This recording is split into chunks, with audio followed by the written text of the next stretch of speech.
Hey everyone, welcome back. Today we are doing a head-to-head comparison between the official LEGO Technic Porsche 911 RSR and the AliExpress version that claims to be the same thing. But is it? Let's find out how they stack up because there are some major differences.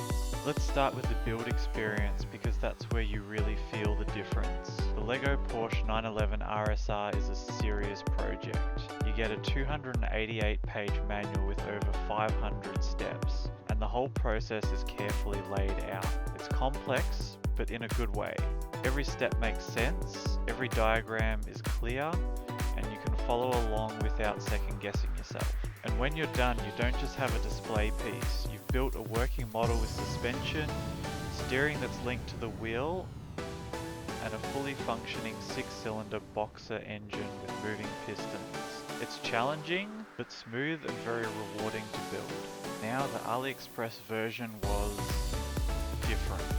On the surface the design is basically identical. It's a brick-for-brick copy of the LEGO's 2019 Porsche. That means you get the same suspension, the same steering, the same engine, even down to the small dents.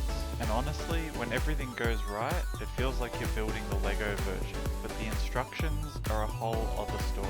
The manual is much harder to follow, some of the images are tiny and cramped, making it difficult to see certain small parts go together. In some steps, extra parts were shown that didn't even need to be there, and in one case, they left out an entire step that LEGO includes. Along with 4 missing pieces that you never get in the box, it took around 10 hours to finish, but a lot of that time can be spent double checking and backtracking because of the instructions.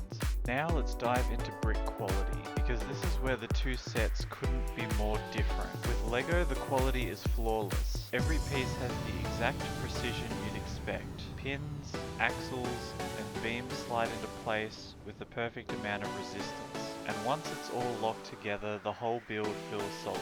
You never worry about whether something will fit. It just does. That's what makes all the complex features like suspension and moving pistons work so smoothly. The AliExpress set though was inconsistent from the start to finish. Some parts fit together fine, but others were way off. I had pins that were so loose they barely held in place, and I had to think carefully about where to use them so they wouldn't come under pressure later. And then at the other end of the spectrum, some parts were too tight. I actually had to bring out pliers just to push them into place, and even then I was worried I'd snap something. That's not the kind of problem you want in a build this complicated. And then there's the molding quality. A lot of the AliExpress bricks had extra bits of plastic left over from the molds.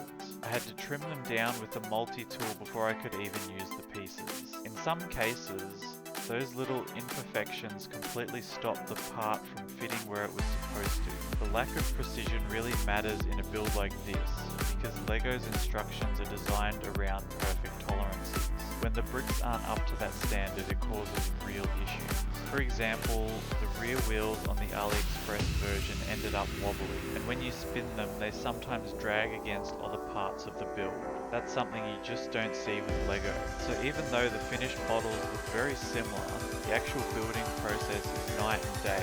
LEGO feels smooth, precise, and genuinely enjoyable. The AliExpress version feels more like a fight. Sometimes the pieces are too loose, sometimes they're too tight, and sometimes you're stopping to fix problems the bricks themselves cause. By the time you've finished, both cars look great at first glance. They're big detailed models with opening doors, reinforced frames, working engines and suspension. You'd have a hard time telling them apart just sitting on a shelf. But when you look closer or actually interact with them, the differences show. The LEGO Porsche feels rugged and cohesive. Everything lines up, the moving parts work exactly as they should, and the whole model has that polished, professional finish. The AliExpress Porsche might look the same, but because of the quality issues during the build, the end result isn't quite as reliable. You've got wobbly wheels, inconsistent clutch power between bricks, and the constant knowledge that you had to force and fix things along the way. So yes, both versions deliver a large, impressive Porsche model, but the road to get there is completely different. LEGO gives you a smooth, frustration-free experience that feels rewarding all the way through. The AliExpress copy, while cheaper, feels more like a gamble. Sometimes the pieces fit, sometimes they don't, and the overall experience just isn't on the same level.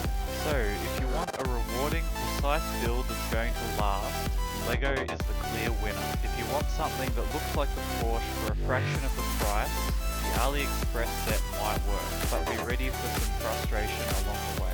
Thanks for watching, and let me know in the comments if you would try the AliExpress version, or do you stick with the LEGO?